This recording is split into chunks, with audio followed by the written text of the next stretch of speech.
It's time for another episode of Popok's Word Association. I'm going to give you some phrases and you tell me what I'm talking about. Death spiral, utter chaos. You can jump in now with your buzzer. I know you're thinking the Trump administration, but I'm actually talking just about the Social Security Administration. Not before Trump took over, but right now. And those are the words that are being used by people inside. See, Donald Trump wants to kill Social Security. He just doesn't want to be responsible for it. He doesn't want to be charged with having done it. So he's letting Doge go in there. And here's what has happened just in the first 75 or 80 days of the administration so that you understand and that you're not alone.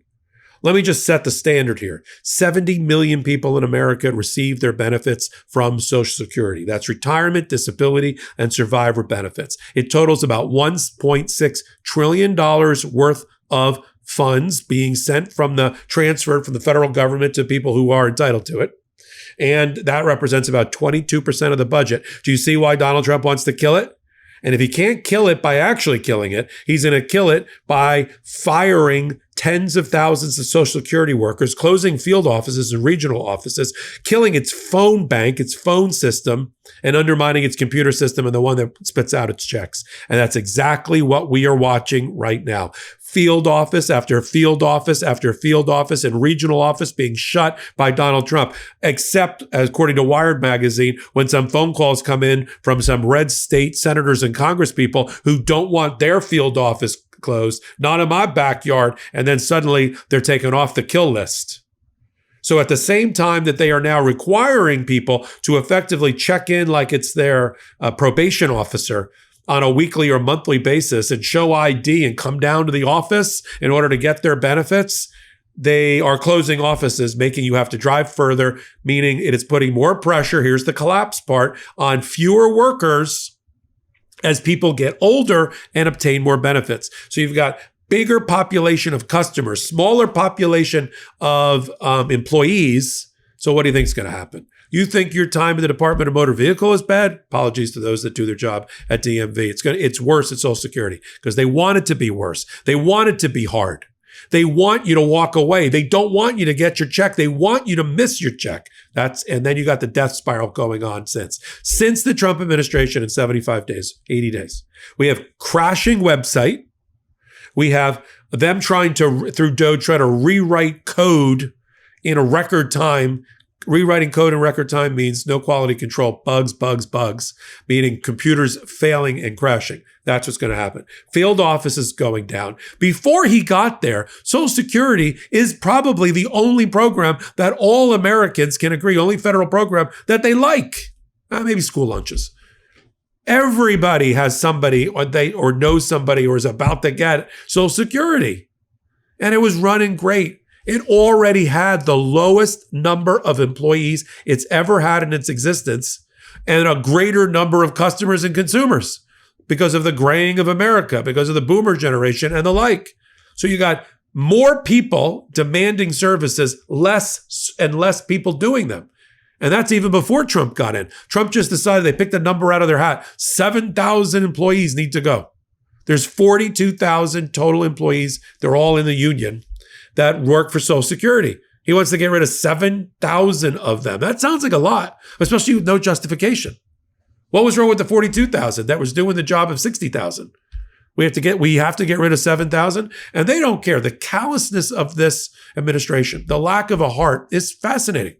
You got the Commerce Secretary going on television a week or so ago and getting pilloried for it and saying, my 95-year-old mother-in-law, if she misses a check, she doesn't complain.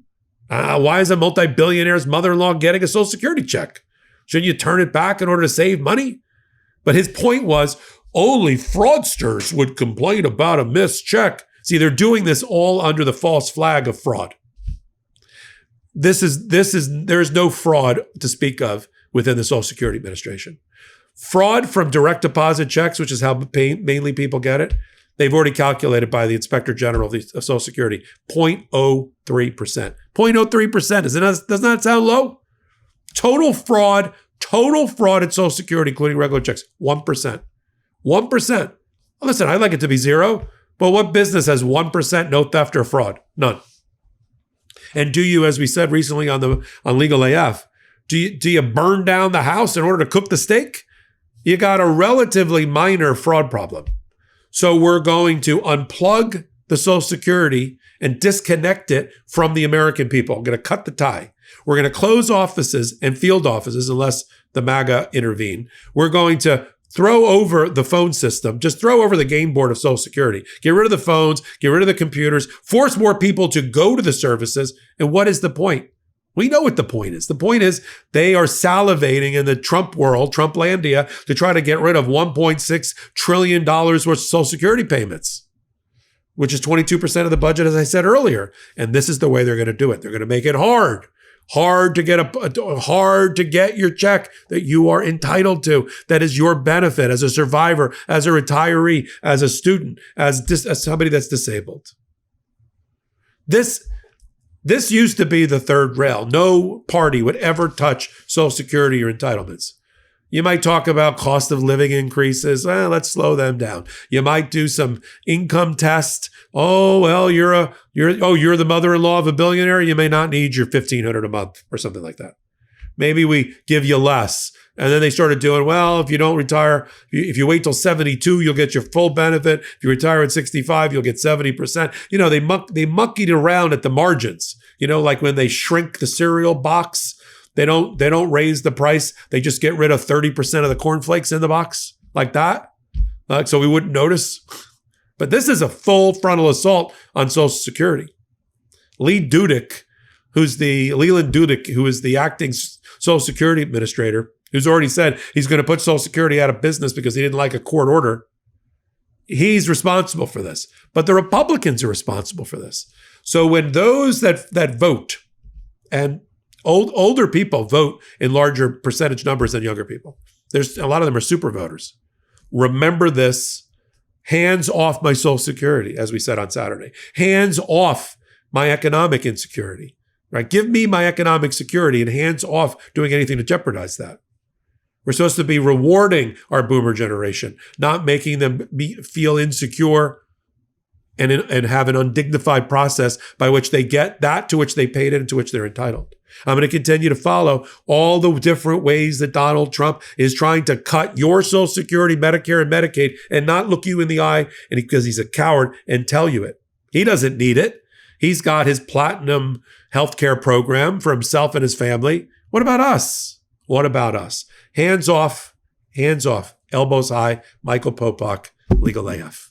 In collaboration with the Midas Touch Network, we just launched the Legal AF YouTube channel. Help us build this pro-democracy channel where I'll be curating the top stories at the intersection of law and politics. Go to YouTube now and free subscribe at Legal AF MTN. That's at Legal AF MTN.